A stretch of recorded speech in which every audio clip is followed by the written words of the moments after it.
Sara Chianetta, soprano di fama internazionale, è presente a questa manifestazione Girgenti in Fiore, una premiazione che tra l'altro ci dà la possibilità di deliziarci con la sua voce.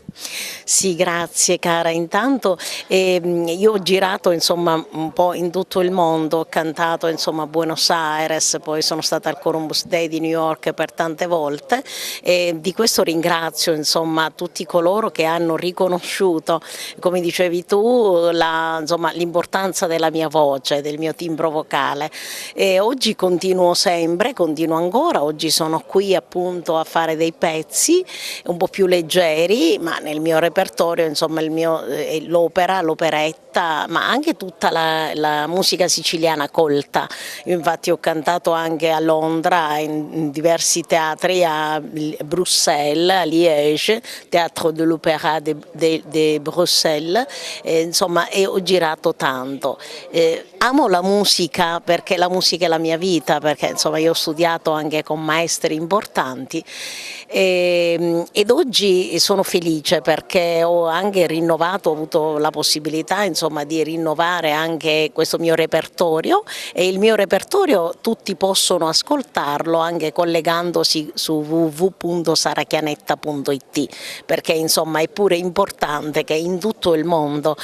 possa la gente sentire le mie arie. Poi la cosa bellissima è stata appunto essere stata anche accompagnata da grandi maestri al Teatro Coliseo di Buenos Aires con il grande maestro Rolando Nicolosi, maestro che ha accompagnato anche la Callas, la Cabaibasca, un grande Domingo Carreras, un grande maestro, e anche io ho avuto l'onore di essere accompagnata da lui.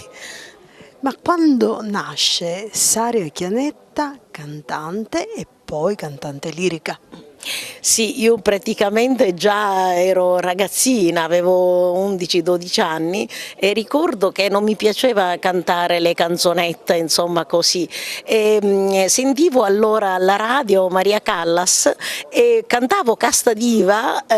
cioè dietro la voce di Maria Callas. Poi però debbo tutto, insomma tutto quello che sono, lo debbo a un maestro, un mio professore della scuola il magistrale di Favara, il Martin Luther King. Allora il grande padre Costanza, che tra l'altro era anche prete a San Leone, lui è stato un grande organista, è stato organista anche nell'abbazia di Cluny in Francia, è stato un grande uomo, ha amato sempre la musica, e ricordo che diceva a mia madre: signora, ma lei ha una figlia con la voce di Maria Callas? E mia madre, poverina, insomma, diceva: ma chi è questa Maria Callas?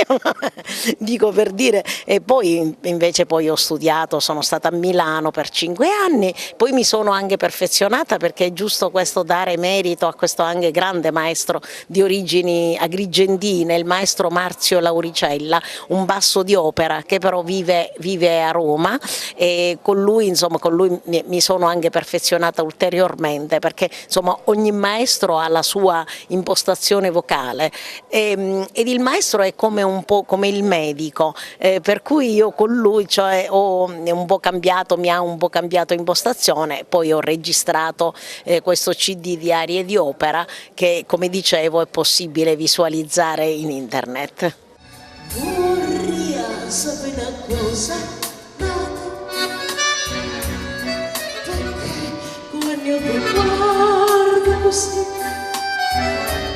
si pura tutta sera.